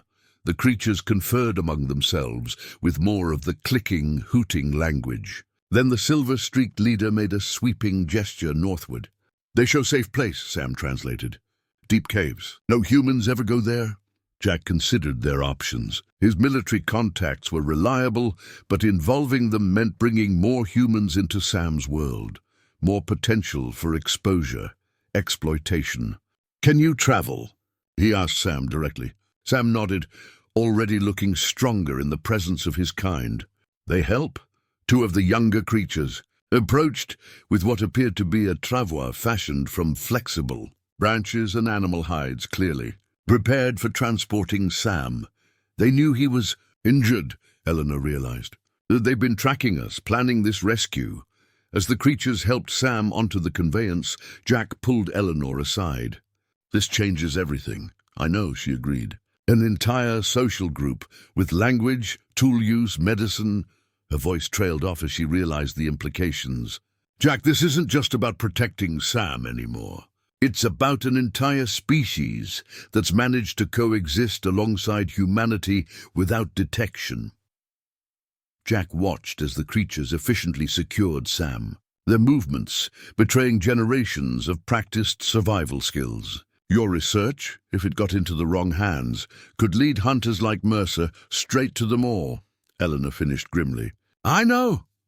One of the creatures approached, offering what appeared to be a poultice of crushed plants for Sam's shoulder. The gentle care with which the massive hands applied the medicine spoke volumes about their social bonds. "We have to go with them," Jack decided.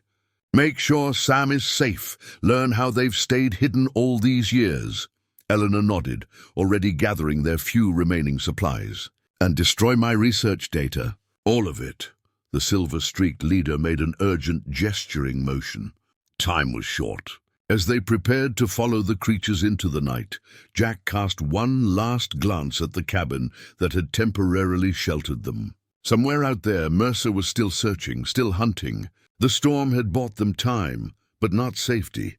The group moved into the forest, the creatures' knowledge of hidden paths, allowing them to make surprising progress despite the deep snow. Above them, the first stars appeared in the clearing sky, the same stars Sam had once observed with such wonder. "Not monster," Jack remembered him saying. "Not animal only." Looking at the organized, intelligent beings moving efficiently through the wilderness. Jack knew Sam had been right all along. The cave system occupied an entire mountainside, a hidden labyrinth of tunnels and chambers that showed signs of generations of habitation. Crude but effective tools lined stone shelves. Sleeping areas were padded with dried grasses and animal hides. Primitive paintings adorned some walls, handprints, animal figures, and stylized depictions of creatures that could only be Sam's kind. In the largest chamber, warmed by a natural hot spring, Sam recovered rapidly under the care of his newfound kin. They applied poultices of crushed plants to his wound and fed him a nutrient-rich broth that Eleanor suspected contained medicinal herbs unknown to modern science. Jack observed it all with growing amazement. "They're not just surviving," he remarked quietly to Eleanor on their third day in the caves. "They have culture, medicine, art. They've built a whole civilization hidden from human eyes." Eleanor nodded, making notes in a fresh journal. Her previous research materials had been destroyed by mutual agreement. "What we're witnessing is unprecedented in cryptozoology. Not just an undiscovered species, but one with social complexity approaching our own." The silver-streaked leader, whom Sam called Elder in his limited English, had gradually accepted the human's presence. Through Sam's emerging ability to translate, They learned fragments of the clan's history, centuries of careful avoidance of human contact, passed down knowledge of safe territories, watchful coexistence. On the morning of the 5th day, Sam approached Jack with renewed strength and purpose in his movements. "Need talk," he said, gesturing for Jack to follow. In a small side chamber, illuminated by a shaft of sunlight from a natural chimney above, Sam indicated a crude map scratched into the stone floor, the surrounding mountain ranges, with marks indicating territories and danger zones. "Mercer still hunts," Sam stated plainly. "Elder says tracks in snow." Coming closer, Jack studied the map grimly. "How many in your clan?" 12, 4 elders. "Too young. And how many can fight if necessary?" Sam made a distressed sound. "No fighting. Always hide. Always run. That strategy won't work forever," Jack pointed out. "Especially with someone like Mercer. He's relentless, professional." Sam was silent for a long moment, struggling with concepts beyond his limited vocabulary. Finally, he resorted to a series of gestures and simplified speech. "Elder says, many seasons humans come looking, take pictures, make tracks, always go away again. But Mercer," he shook his massive head, "different. Won't stop." Jack recognized the truth in this assessment. Mercer wasn't a weekend Bigfoot enthusiast, easily discouraged by difficult terrain or inconclusive evidence. He was a hunter with military training and financial backing. "We need to end this," Jack decided. "Permanently," Sam tilted his head questioningly. "Not by killing," Jack clarified. "By removing his motivation. If Mercer believes there's nothing to find, if we can convince him and his backers that it was all a hoax, they'll move on to other legends, other hunts." Sam considered this, his expressive eyes reflecting intelligence that continued to surprise Jack despite their long association. "How?" he finally asked. "We need to control what Mercer finds. Give him evidence, but the wrong kind." Jack's mind was already racing, military tactics merging with wilderness knowledge. "We need Eleanor's help and a radio transmitter." The plan came together over the next day, with Eleanor contributing scientific expertise and Sam translating for the clan elders, who provided intimate knowledge of the surrounding mountains. Jack's military experience shaped their strategy, targeting Mercer's methodical nature and exploiting his expectations. "He'll be looking for tracks, hair samples, maybe some clear photographs," Eleanor explained as they gathered materials. "We need to give him just enough to report back to his clients, but nothing that proves beyond doubt that you exist." Jack modified the emergency radio from the research cabin, creating a simple transmitter that would broadcast on frequencies Mercer would likely be monitoring. "We'll draw him to the old mining complex on the eastern ridge," he explained, pointing to a location on their makeshift map. "Abandoned in the 1950s, plenty of tunnels and structures. Perfect for staging evidence?" "What kind of evidence?" Eleanor asked. "Manufactured," Jack replied. "Fake footprints from molds we'll create, hair samples from local wildlife, altered to appear unusual, and grainy, inconclusive photos that suggest something large but could be dismissed as a man in a suit." "Scientific fraud," Eleanor said with a frown. "Everything I've spent my career fighting against." "For the greater good," Jack reminded her. "To protect an entire species." Sam watched this exchange with growing understanding. "Trick Mercer. Make him think." "Mistake?" "Exactly," Jack confirmed. "We make him doubt his own evidence. Create just enough ambiguity that his financial backers lose confidence." Elder, who had been observing silently, made a series of clicking sounds that Sam translated with evident surprise. "Elder says, clan will help. Some will show themselves. Just glimpses. Draw Mercer where we want." Jack shook his head immediately. "Too dangerous? Mercer is armed, prepared to capture or kill." But Elder's expression remained resolute. Through Sam's translation, he explained their reasoning. For generations, they had observed humans, understanding their nature better than humans realized. They knew how to appear and disappear, how to create doubt and confusion. It was how they had survived alongside an expanding human population that would have hunted them to extinction if given the chance. "Not first hunter," Sam translated, Elder's gestures becoming more emphatic. Not last, but must teach lesson. Eleanor studied the elder creature with newfound respect. They've been managing human perception for centuries, creating just enough sightings to be dismissed as folklore while ensuring no conclusive evidence ever emerges.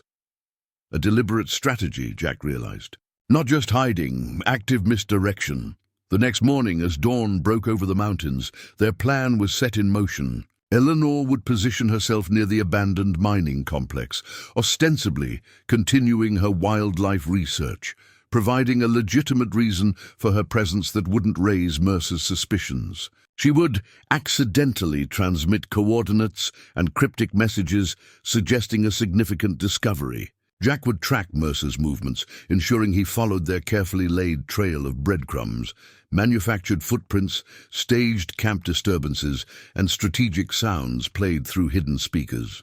Sam and 3 of the younger clan members would provide fleeting glimpses, just enough to keep Mercer engaged, but never enough for definitive documentation. The rest of the clan would relocate temporarily to more remote caves, ensuring their safety if the plan failed.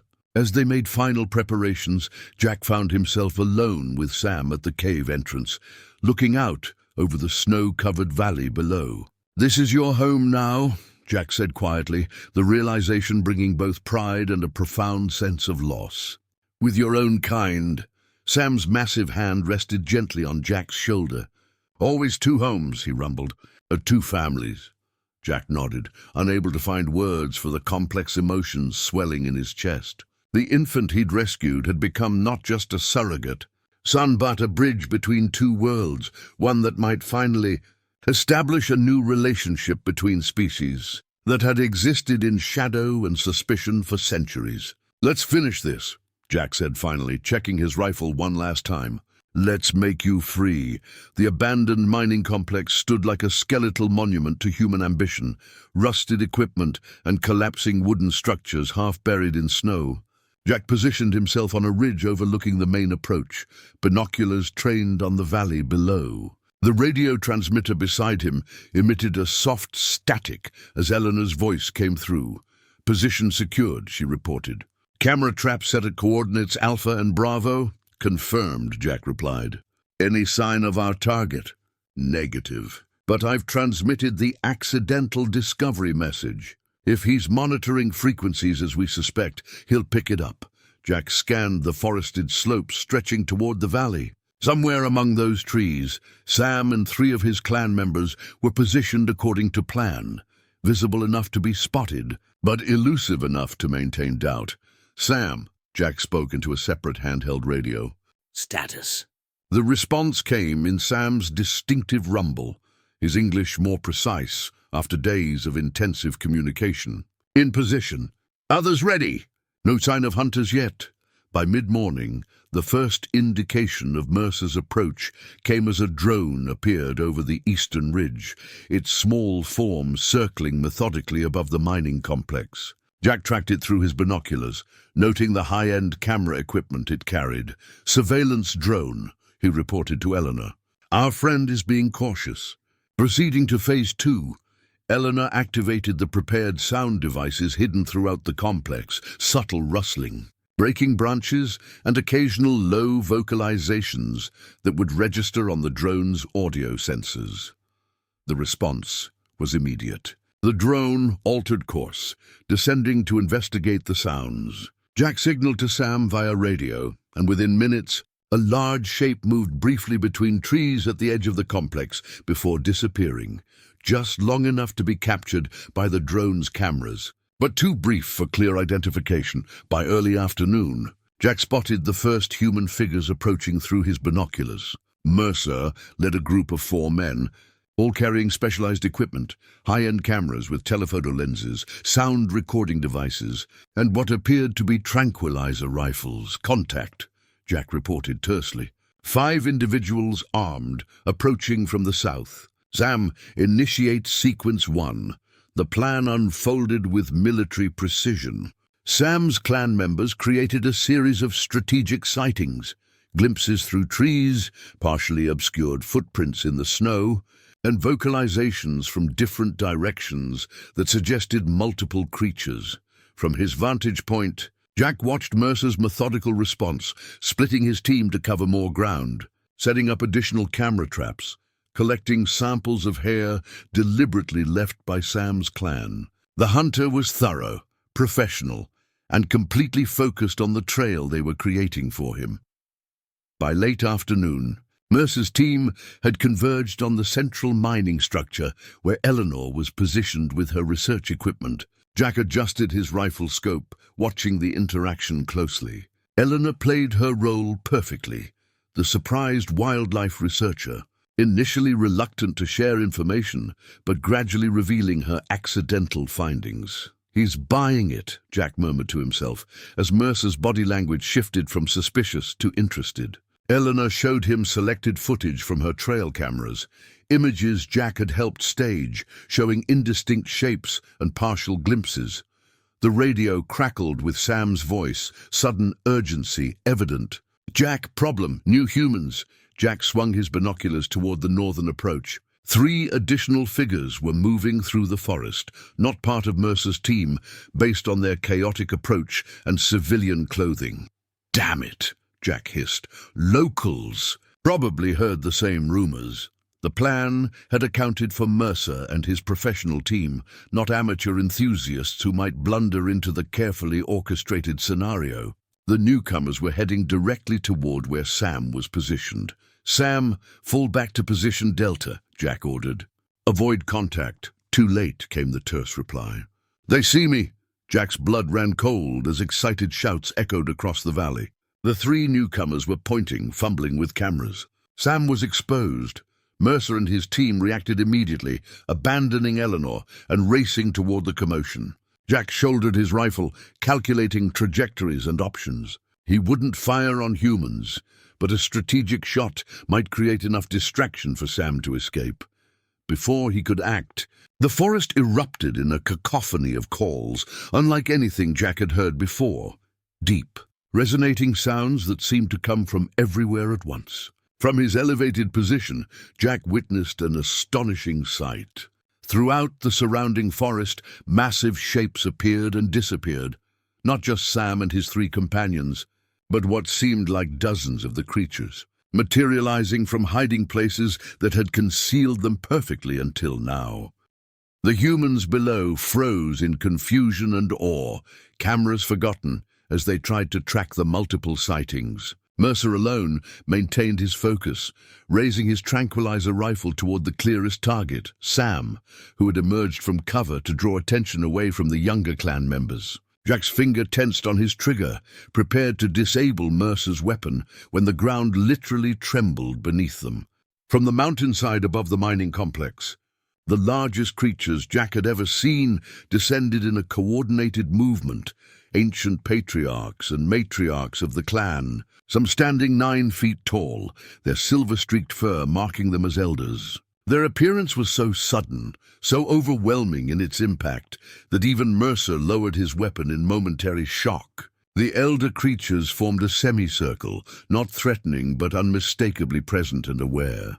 One stepped forward, the largest of them all, ancient and powerful, and made a single, deliberate gesture toward the humans. The message required no translation. "This encounter is over. Leave now." Jack watched through his scope as confusion, fear, and finally realization passed across Mercer's face. The hunter was suddenly, acutely aware that he was not the predator here, that he and his team had been allowed to enter this territory, allowed to believe they were in control of the encounter. One by one, the massive creatures melted back into the forest, disappearing with a stealth that defied their size, until only Sam remained visible. He stood at the edge of the tree line, looking directly at Mercer, not with hostility, but with a calm, intelligent gaze that communicated more clearly than words. "I am not your specimen. I'm not your prize." Then Sam, too, vanished into the forest, leaving the humans alone in the gathering twilight. Jack lowered his rifle, releasing a breath he hadn't realized he was holding. Below, Mercer slowly gathered his team, their body language conveying confusion and a newfound wariness of the deepening shadows around them. The radio crackled with Eleanor's voice. "Jack, did you see?" "I saw," he confirmed quietly. "Stand by." "I'm coming down." As Jack made his way down from the ridge, he realized he was witnessing the end of one chapter and the beginning of another, not just for Sam, but for an entire species that had chosen this moment to reveal its true nature, not as elusive shadows, but as intelligent beings capable of defending their right to exist on their own terms. Spring returned to the mountains, painting the valleys with wildflowers and fresh green growth. Jack stood on the porch of his rebuilt cabin, watching the sunrise spread golden light across the landscape. A year had passed since the confrontation at the mining complex, a year of profound changes.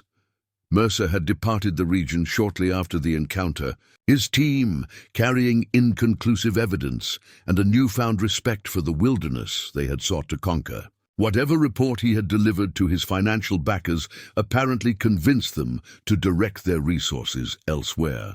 The hunter had not returned. The small marker Jack had placed near the spot where he'd first found Sam stood as a simple monument, a cairn of 7 stones, the mountain man's tribute to a beginning that had changed everything. Eleanor approached from the research cabin she'd established a half-mile away, her expression brightening when she spotted Jack. "Beautiful morning," she observed, joining him on the porch. "Any sign of them?" Jack shook his head. "Not for about 2 weeks now. They've moved higher into the mountains for the summer, following the elk herds, I imagine."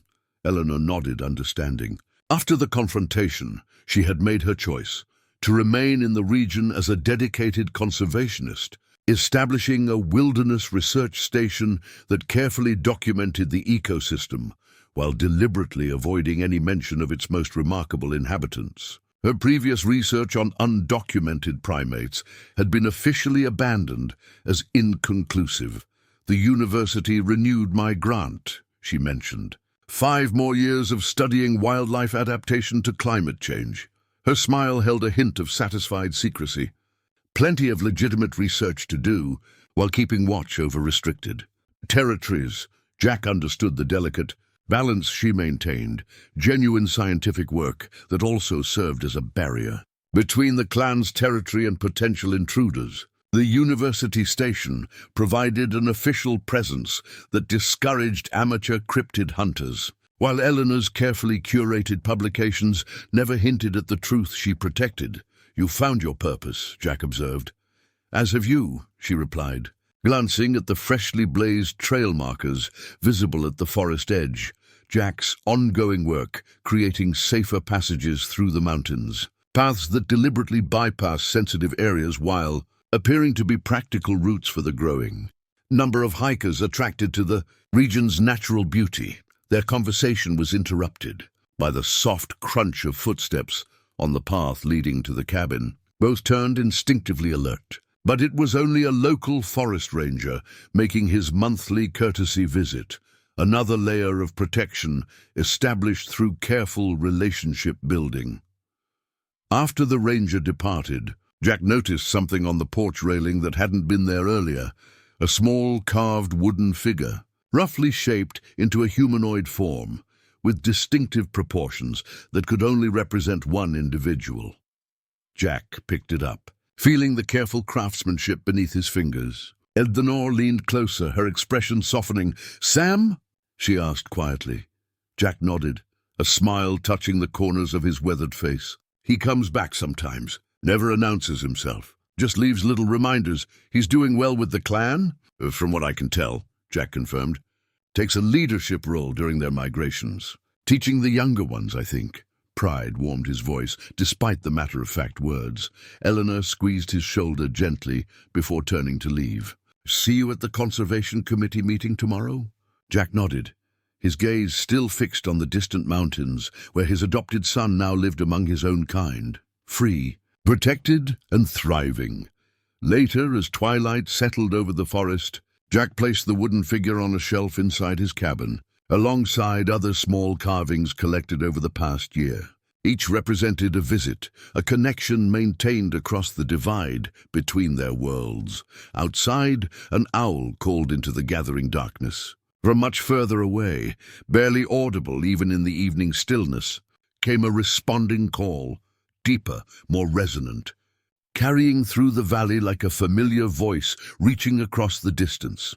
Jack stepped onto his porch and lifted his hand in silent acknowledgement, certain that somewhere in the shadows of the ancient forest, intelligent eyes watched over him, just as he continued to watch over them, the mountain man and the creature who had become his son, each in their own way, guardians of a shared legacy.